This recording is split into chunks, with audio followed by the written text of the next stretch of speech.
Hello, everyone. I'm Dana Johnson, and with me is Evelyn Model. We are your co-hosts for the Interplay Podcast, a place where we ask and answer questions about everything non-speaking.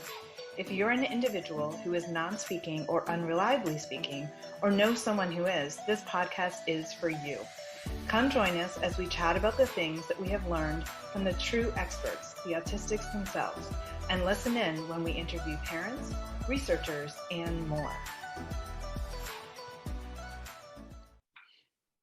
Hi, everybody. Welcome to our next podcast on the Interplay Podcast. And we would like to have a very warm welcome for Maddy Ishmael. And she is a co-director at Invictus Academy Tampa Bay. And as the founder of the school, I am very excited to have Maddy join us today to talk a little bit more about Invictus and what we do and why we do it and how we do it. So I would love for Maddy to start off and just tell us a little bit more about Invictus Academy and the day-to-day life of the co-director. Go ahead, Maddy. You guys don't want to hear my day-to-day life. That's no. Cool. But I'll talk about the school and what okay. the classrooms, where the magic happens. So obviously, first and foremost, Invictus Academy presumes competence. And if you're in our community, if you go to our school, if you've talked to us about our school, those are two words that you're going to hear over and over again. It's our foundation. Presuming competence means that we know our students completely understand our age-appropriate curriculum, and many of them above age-appropriate curriculum.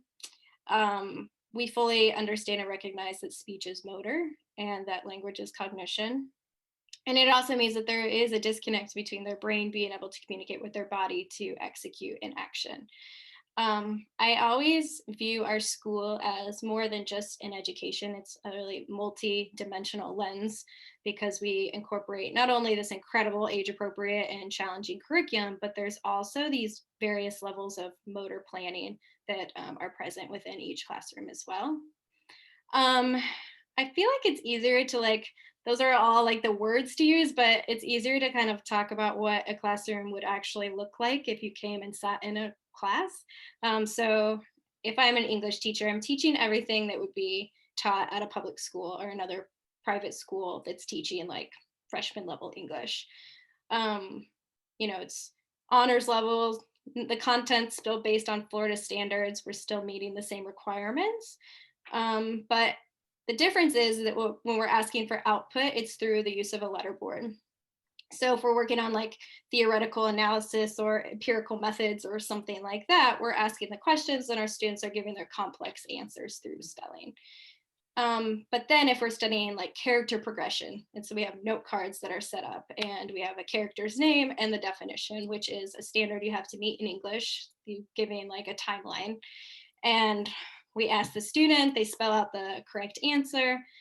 And then this is where it gets different, because if we're saying, okay, so-and-so knows the answer, okay, go match these cards together on the board. So we're creating this timeline. And they tell us that the answer is, they spelled out the answer is Aristotle, they go up and put Plato next to the wrong definition. That's when you see that brain-body disconnect. And like we said, we presume competence, we've taught it, they spelled it out, they understand it, but they are having a difficult time getting their brain to tell their body what to do. And then the entire time that is happening, we have a podcast that's playing in the background, or classical music, body engagers, which is just anything to keep our students engaged throughout class. That could be not even doesn't have to be a body engager, which it could be drawing or paint by stickers or something like that. But some students are just walking around or bouncing on a trampoline, anything that is going to help them stay regulated in the classroom. And we as staff and teachers have to stay flexible because it changes all the time. So we know there's a lot that we do know, but then there's a lot that we don't know. So it's up to our students to direct us, and we leave that open all the time, asking, oh, what can we do to make this better? And then respecting that and honoring that and making it possible in the classroom. And then aside from that, we want to make sure our students are having a a more typical high school or middle school or elementary experience. And we just had our very first student government, which was huge and so fun. And our I students was just going to ask you about that. I was going to say, tell us about that, because what a cool real world experience, especially, you know, what our country is going through, which is so awesome. Definitely. And I was listening to like NPR or something on the way to work one day, and they were talking about, this was probably in October, and they were talking about the election, and I was like, okay, well, we definitely need to have conversations about the election. But I was like, I don't want to just be like, okay, because I remember being in school, I think it was around my senior year, we had an election, and we just like watched the news and like read about previous elections. And I was like, I want it to be more like, okay, a parallel, like let's understand it from a national perspective and learn about that, but then also let's apply it on a smaller governmental scale here. And yeah, we had each student kind of pick the position that they wanted, and somehow it kind of fell into place that everyone picked something that wasn't chosen yet. There was only a couple of people that had a first or second choice. And then they planned it all. I mean, they did these great videos, they did commercials, they did their speeches, and the whole thing. I love it so much. And now our president is Mac, and him and I have met. And of course, later on, we'll talk about what keeps me up at night. But of course, the first thing he wants to talk about is curriculum. So I need help with curriculum. So, okay. That's great. So if anybody, I'm sorry to cut you off, but if I know you guys posted some things on Facebook, some of the, some of the pictures and things, but even of I don't think it was the debate. What was it? It was a few things that you posted, in case anyone's interested in seeing, because I thought it was brilliant. Some of the videos that I think it was showcasing like why choose me as president. I think it was the commercials. Was it right? the commercials? Yeah, they did like their like videos, because I don't think we showed the commercials, but they did those as well. But I think it was just like their promo videos where like, I think why vote Mac or why vote Gabe, and so we had one of our teachers wrote a really beautiful lesson, and everyone participated. So even though you only see Mac or Gabe in those, it's because, you know, everything that made up that video was from the entire group choosing, like down to what he was going to do, to what was going to be said, to who was going to say it, to the song, to the background. And yeah, I thought it was brilliant. So for those of you watching, you must check it out. Get onto Facebook, get onto their page, scroll back away. But I thought it was fantastic and so well done.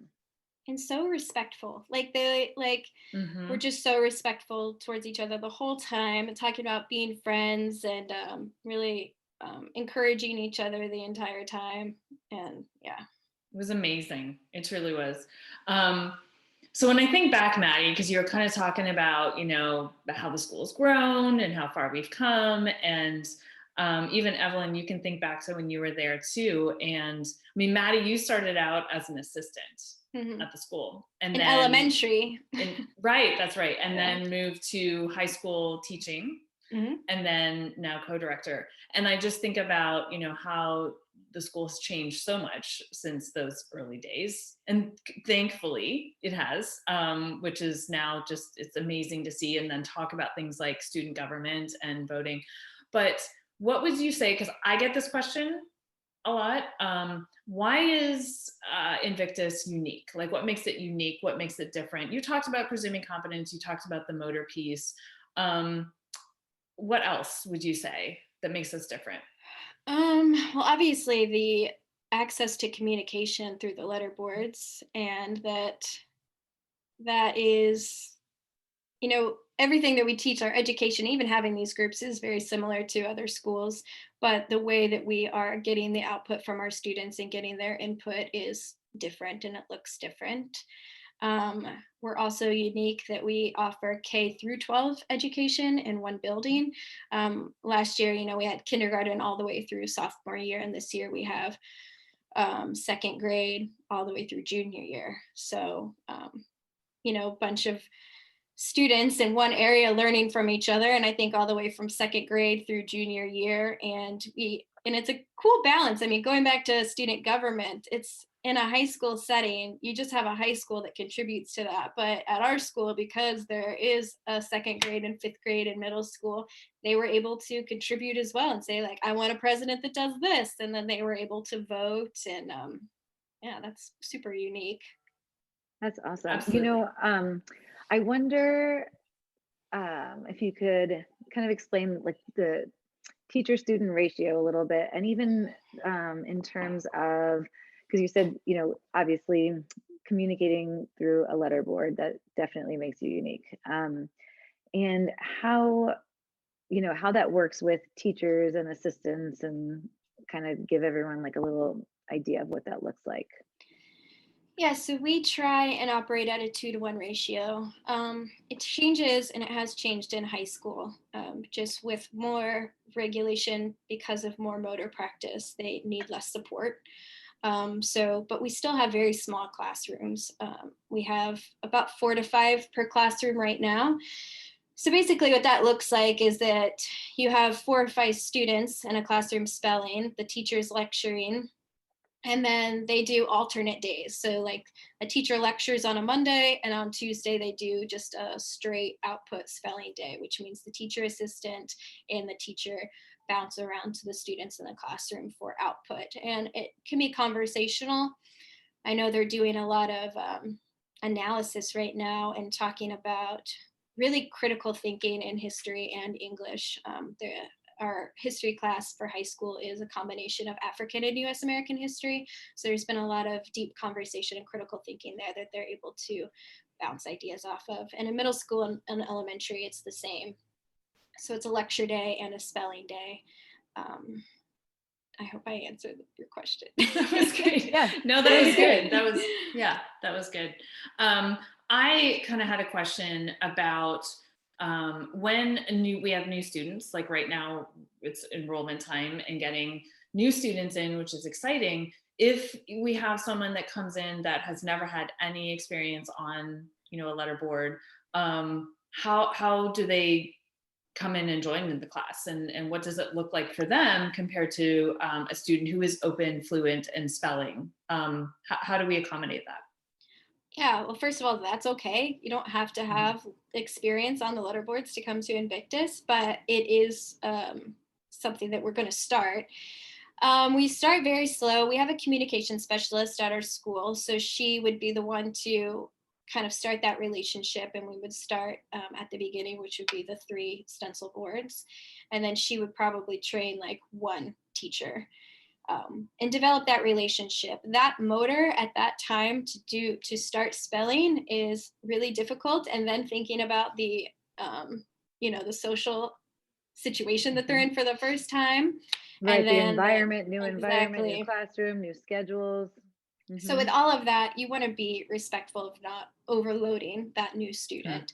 And then that's just a kind of a gradual process depending on how comfortable they're feeling with spelling, their progression. They will have 1 CRP and then start adding on more. And for our fluent spellers, our open spellers, they'll probably have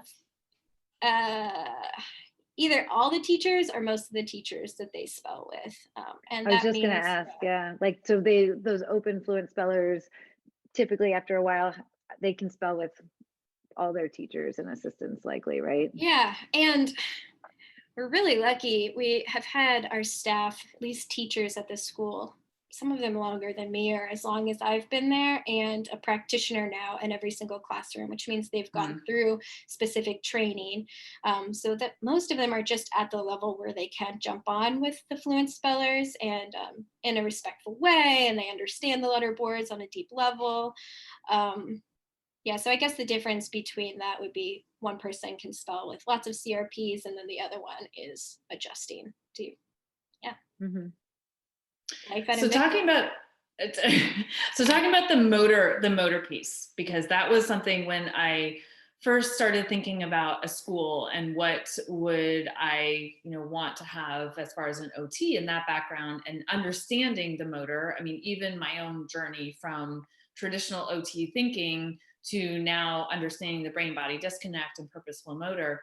At our school, I mean, that is something that is, you talked about it at the very beginning, as far as that's a big part of what we do, and motor movement, purposeful movement. So can you talk a little bit more about how we support our students with movement? And then also, you know, what would we do during the day? Like, what would some of the classrooms offer during the day? Yeah, so we have a full-time occupational therapist, and we have a gym at the school.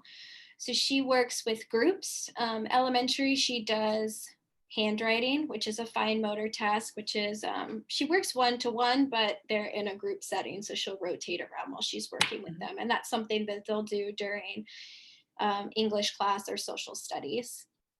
And then she pulls students from class to work on one-on-one in the gym as well. And then as far as in the classroom, it's kind of like the motor test that I was talking about, as far as like putting cards next to each other is a motor task, doing different definitions across the room, grabbing one and going to the other. We also, I'm trying to think, there's just like so many different, when you're asked to specifically state motor things. No, it's, I mean, even just their day-to-day movements. Like, I'm even thinking like the morning routine, like they're going to take their backpack and putting it on the hook and putting their, you know, that is all purposeful motor. And so it's really truly worked on all the time, because the parents are taught coaching the motor. What does that mean? How do you break down these tasks, right? Yeah. I mean, all of our students, when they walk in, they have their areas, they put their bags, they'll take their lunchbox out, put their lunchbox in the cubby. And this isn't something, I say it so like nonchalant now, but this isn't something that just happened one day. We're like, oh, our students are going to put their backpacks up and take their lunchbox. That is something we practice and practice and practice for actually a few years now, and has become, you know, an automatic motor now. They go and they do it and they go into class. And then during lunchtime, they get their lunch boxes out, they, you know, even opening their bags of lunch. And that's something that our teachers work with them, and our occupational therapist will work as well, is opening their lunch, initiation for eating, packing everything up. I watched one student today, and I don't spend as much time in the classroom, but I was in there for lunch, and he really, really struggled around lunchtime in the past. And I watched him go get his lunchbox, get everything out, eat without, like, he has an iPad that he has been really trying to break this loop with this iPad, didn't touch it. He ate, he put everything away, threw it away, wiped off his desk, and then asked for the iPad. And I was like, there's just like, that's huge. Like, that is huge. That is huge. And just to think about, I mean, a year ago, and it's just like our staff being consistent and patient, and knowing that like our students know what to do with lunch, and know that they need to clean up after themselves, and to keep working to connect that brain and body to get that task done. I mean, that's an incredible accomplishment. That's huge. And I'm so glad you mentioned the lunch thing, because that's something that I think we don't typically think about, like, as, oh, you know, school, this is something that we're going to help and support in school. But it is something that you guys do there. And even, you know, I can think of students that, let's say, you know, they ate so quickly, you know, where it's like, you know, they inhaled and they would say, like, I really don't want to be eating this fast. It's too much. And the teachers, the OT, able to support during that time and really coach the motor to make it more purposeful. And, you know, yes, they were hungry, but they certainly didn't want to inhale everything in 2 minutes, you know, or even helping to make lunch choices where I know I can think of several kids who have said, gosh, you know, mom and dad have been feeding me the same lunch for years now. And on the outside, they looked as if they wanted that lunch, you know, but then being able to use the letterboards to communicate, they've been able to say, you know what, I want to try something different, and really shocking their parents with what they wanted, you know? And what's awesome is we know that just because they say they might want something in particular, like let's say pickles, I can think of one kid in particular recently with pickles, and, you know, they might need coaching in order to eat it. They might say, I want it, but because they haven't had the experience of eating them, whether it's sensory or taste or anything, they might need help getting that that process down and coaching the motor. And that's so awesome that you guys have that ability to support them in that. Yeah. And then we even had one student recently who had, said he wants to start trying new things. And so he had new things in his lunch and, had to have his CRP next to him the entire time because he kept getting it to throw it into the trash. And then he would spell out, I still want to eat this. Please, help me. And the whole thing is don't give up. Please continue to help me. And so aside from lunch, a huge thing is that we have an hour of motor per classroom every day. And it varies. High school has done a unit on tennis, which was really fun. So they, start very basic with the ball, and then they start bouncing the ball and then getting to the progression where with support, and some even get to the point without support, they can play tennis together. They've had kickball units and basketball units, and middle school and elementary also do the same thing. I saw skateboarding. Skateboarding. We've had people donate some really cool bikes lately. So we've been biking around. And so there's always that time after school or after lunch that is that purposeful motor time outside. That's awesome. And I think I've talked with some parents about presuming competence in obviously what we talk about with their cognitive ability, but also presume competence in their body.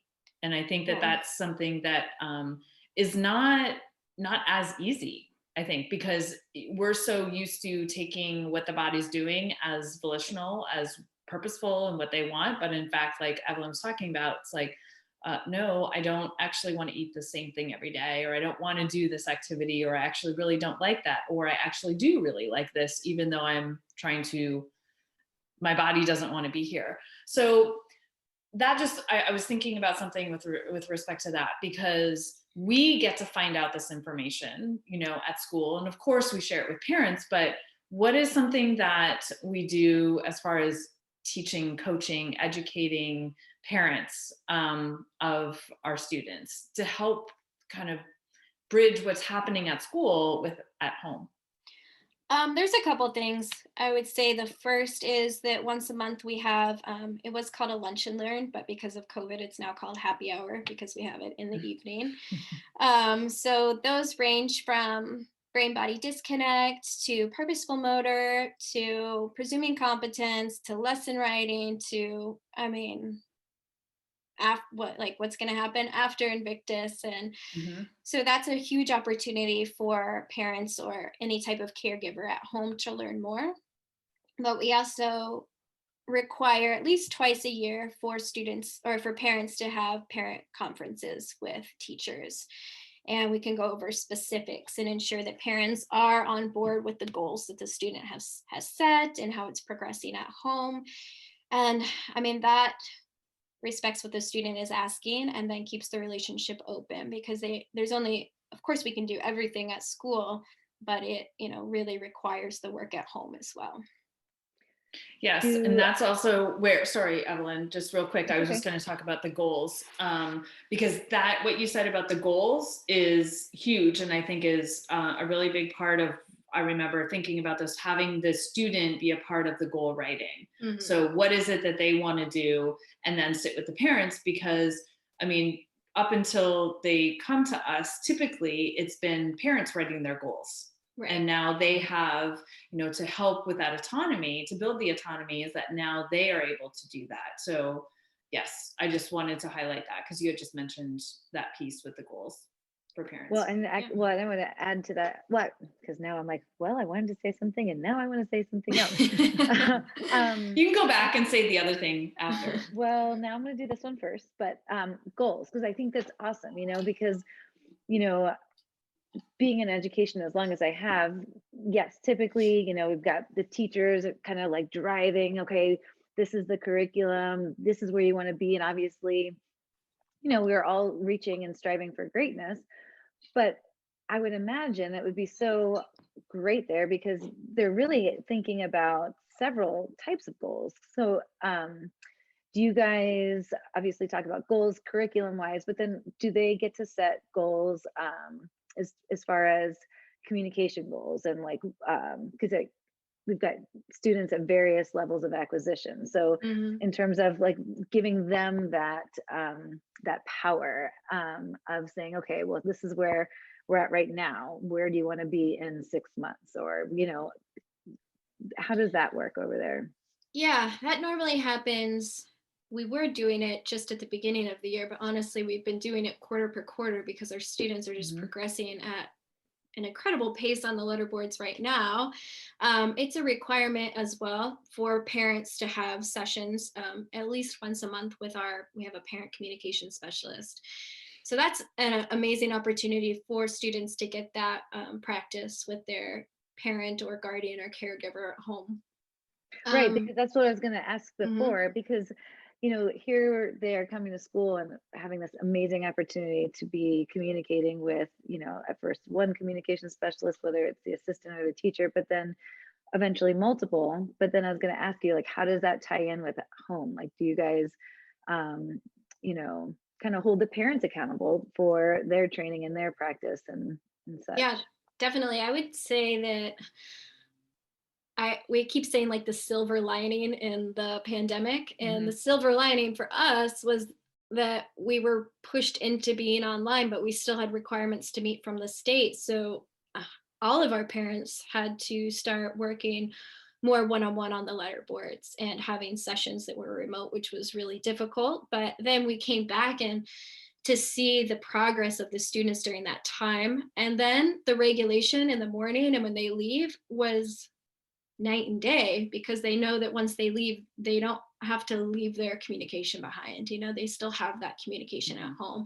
Even if their parents aren't spelling openly, just having that, developing that relationship is so, so important. And then parents can say, well, you know, this is the goal that we're doing at school. Is there goals at home? And, you know, you bridge that gap.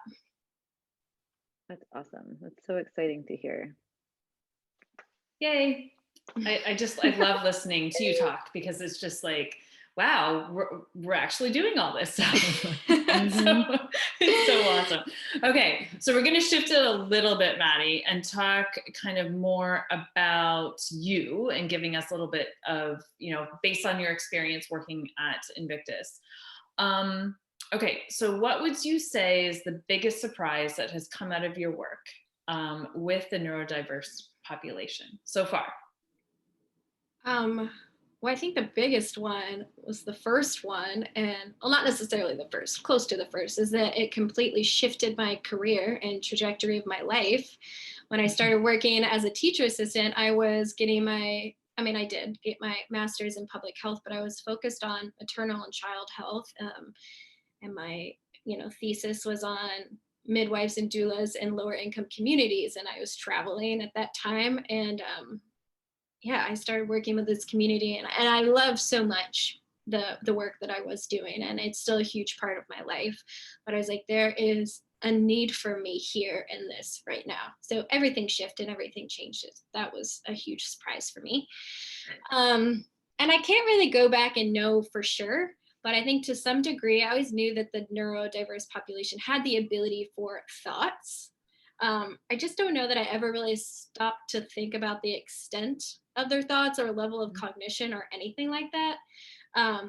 But when I first saw someone spelling on the letterboards, not even openly, just a known question, I was literally like brought to my knees and like, oh, yes, this, you know, like and I continue, I feel like, to be like, yes, of course, that is there. And I just like had to pick my chin up off the ground at one point. I know that sounds like really dramatic and like now to think back, but it was just really beautiful that, you know, therapists, and whether speech language or occupational therapists or, you know, parents of individuals with autism had come together and realized that there was more that was being offered to the non-speaking population, and that their voice deserved to be heard. And that's a basic human rights. And, you know, I worked with, you know, advocating for basic human rights. And so this was a big one for me, to know that I had been such a big advocate for so many things and I didn't even know. And then like I go back, I'm like, okay, so what have I learned and what did I learn? Because I started out in undergrad as pre-med, and even though it was obstetrics, I still did my like volunteer hours in neurology. And I worked with like one of the biggest neurologists in Missouri. And when I think back, because we conducted and I led a support group for individuals who had survived like a traumatic brain injury. And I look back and I'm like, did he know about brain body disconnect? Is it something that he needs to know? You know, like, I think I'm like constantly like thinking of things that are surprising to me. And even being in grad school, and there are people that be like, oh, I want to work with like autism. And it's like, no, it's all of a sudden it comes full circle. Like, we're not going to buy into the healing or whatever of individual with autism. We're going to allow accessible quality of life for them. And so, yeah. You know, when you say that, Maddy, well, just at the end you touched on, you know, autism, which I think is so important to mention that Invictus, you know, because we keep talking about the neurodiverse population, which yes, because I think a lot of times people hear neurodiversity and they automatically go to autism, right? But one of the greatest things I think about Invictus is it's not a school for autistics. Yes, we have a lot of students with autism, you know, that or are autistic that go there, but we also have a lot of students who don't have a diagnosis necessarily, or they have a different diagnosis but they still fall under that the category of non-speaking or unreliably speaking. Right. And I think, you know, it can be confusing, I think, as an outsider looking in, you know, but it's really more of individuals with sensory and motor differences. But yeah, I know there's so much, I think, you know, I was listening to you and there's so many moments where we're like, oh my gosh, like what in the world? And everybody needs to know this. And then you fan back through your mind of all these memories going, wait a minute, like, I don't think I really saw what was really happening, right? And then you're like, do I call the professor? Do I call that doctor? You know, do I ring my friend or my cousin's uncle's sister's friend, you know? And the answer is yes, by the way. The answer is yes. Exactly. The answer is yes. And I mean, it's so exciting, I think, when we come to those points where we're like, oh my gosh, yes, we need to tell this person and we need to tell that person. And sometimes it does fall on deaf ears. And that's, I mean, I think that, you know, sometimes, at least for me, I was like, well, do I? Because are they really going to get it? But then in the end, I always do. And you know, more often than not, they're excited and they want to learn more. And, you know, whether it's about the school or, you know, communication in general. And I think that's the exciting thing, I think. And when I heard you talking about, you know, your passion for other things and how it led you here, but realizing too that it's like the advocating for others and advocating for populations of people that have been oppressed in one way or another. And that's exciting. It's exciting to be a part of that change. Yeah.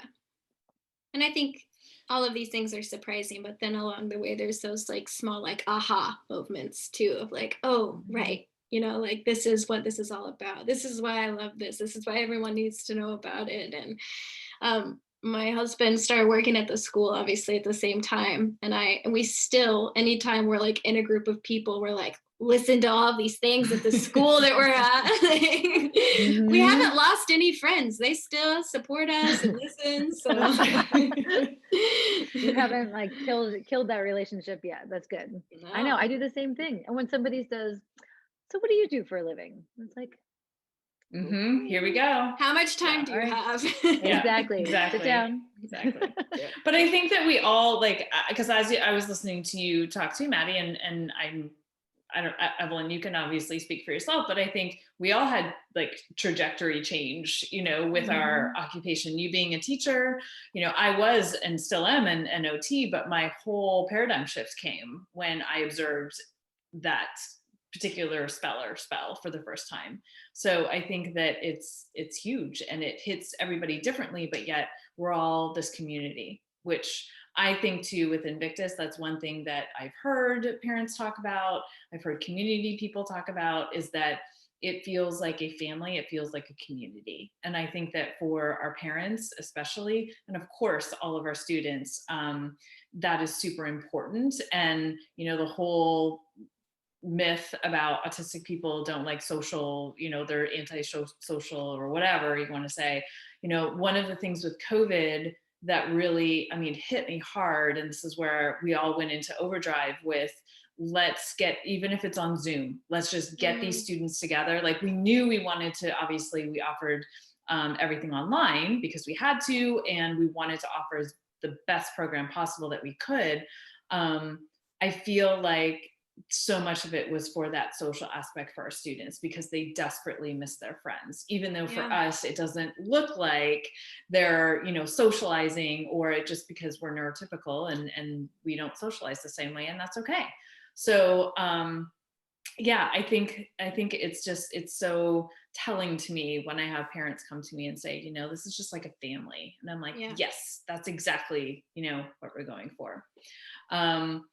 So a couple more questions, Maddy, and then we'll tie this up. But the first one, I'll do one, Evelyn, then you can do the last one. Okay. Okay. What have autistic people taught you?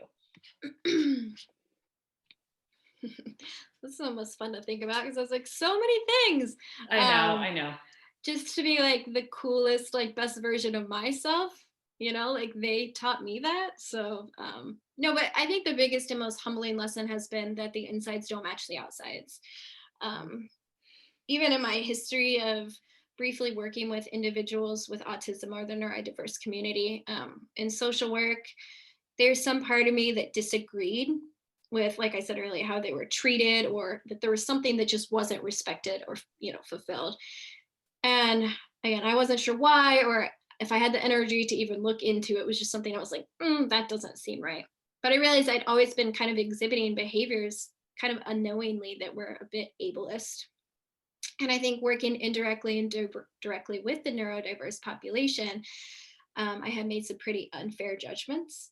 And then working at, you know, Invictus, which is formerly Interplay, the students kind of shook me in the most like loving and like pure way. And that they didn't need the fixing. There was no special formula, and that I'm just like forever grateful that they were able to be so patient and kind with me despite everything, despite what I had been thinking, or despite what I had been taught, you know? And so of course there is that patience and forgiveness that I think was taught very first, right away.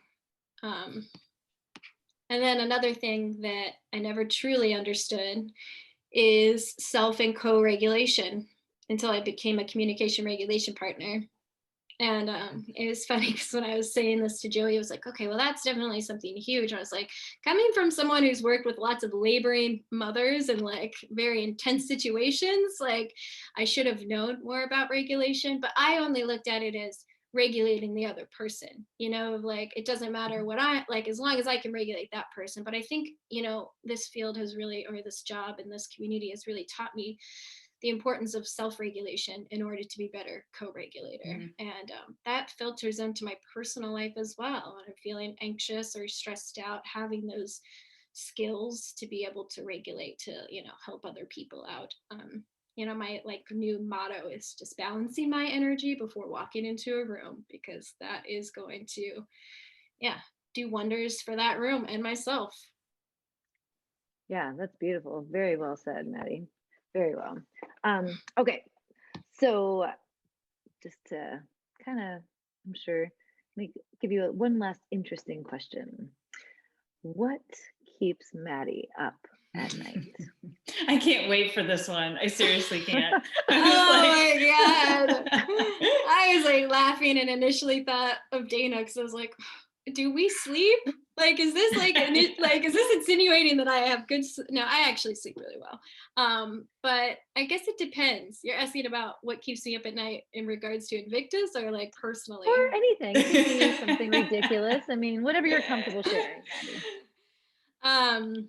Yeah, it really depends on the day. I think it's in regards to Invictus, it's the fear that I'm not doing enough for our students. I mean, that's just all the time. I sit at my computer, I'm like, what else you know? And I think that's a big thing for me is the curriculum. Yeah, of course, we're providing this great curriculum. It's Florida State standards and above. It's what we're supposed to be doing, but like I don't feel like it's enough, and so that's definitely what keeps me up at night. I'm super fortunate to have like incredible teachers that are extremely invested in what they teach and able to manage their classroom really beautifully. So that takes a lot of pressure from me, but I think that it's ensuring that our curriculum is representative of all of the diversities in the world and adding in as much complex and challenging motor activities as possible, completing our courses on time, finding time to practice writing papers, having my guest gosh, Maddy. speakers Okay, coming Yeah, in. okay. We get it. The list goes on. Anxiety. I You know. just transferred some of that to me.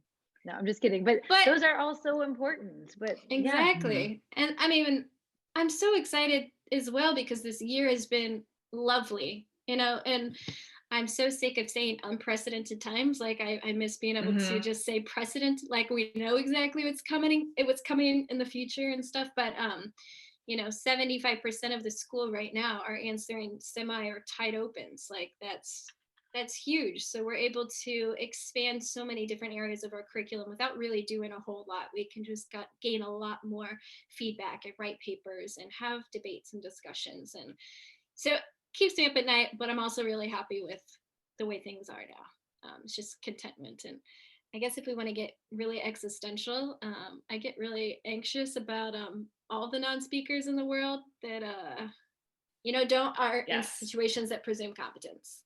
I mean, that's a huge one. Working in global health and traveling to other countries. Obviously, I worked with mothers and children, but I just think like, man, you know, insides don't match the outside. So a mother can present herself and say what she needs in that moment. Well, what about all the other, like the neurodiverse who aren't able to express that? I don't know, like obviously that's an extensive conversation there, but you're doing your part. You're doing your part, Maddy. I mean, this is the thing. I mean, I myself am absolutely truly grateful to you for what you do. You know, as the founder and blood, sweat, and tears, sleepless nights, like early on, staying awake, thinking about all this, but knowing that I have, you know, you there and doing what you're doing and just listening to all of these things is truly amazing. So I now can sleep at night. I've transferred that now over to you. So I sleep comfortably at night, all knowing that Maddy's got it.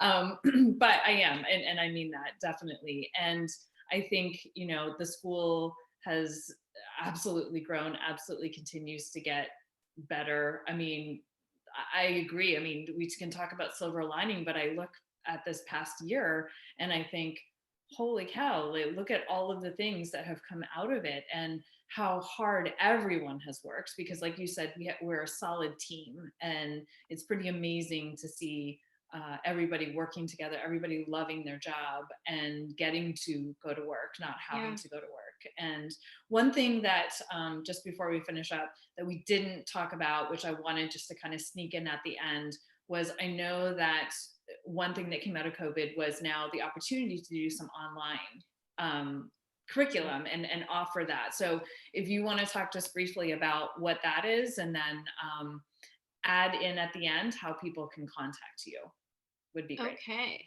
Yeah. So it was kind of started out as a conversation between you and I, and we knew that our virtual students, our full-time enrolled virtual students, were going to have recorded lectures. And from that, we've been able to produce, I think, 15 courses right now to enroll anywhere in the world. You buy the content, S2C format questions, and a lot of additional content. I know that Joey does world history. Well, he's just history in general, and he'll give lots of extra like articles and things to read. So I think for you know, the amount of content within those vary. I'm not even going to go into that, but if you're interested, my email is mishmael, ishmael at invictusacademyfl.org. Awesome. And school website? Invictus Academy FL.org. Yeah, there you go. The same thing. Sorry. Yes, and people can check that out. I'll also put all of the information to what Maddy was saying, including her email address and our school website under the video in YouTube so that you can take a look at that. And yes, Maddy, thank you so much for joining us today on Thank you guys so podcast. much. This is kind of like a surreal thing for us all three to be together in the same room again. Yeah. I know. It's so great though. I mean, you miss it. So thank you so much, Maddy. And we'll have to have you on a little bit and see how things are going, get updates. For sure. Thank you guys so much. Awesome. Thanks, Maddy. Thank you.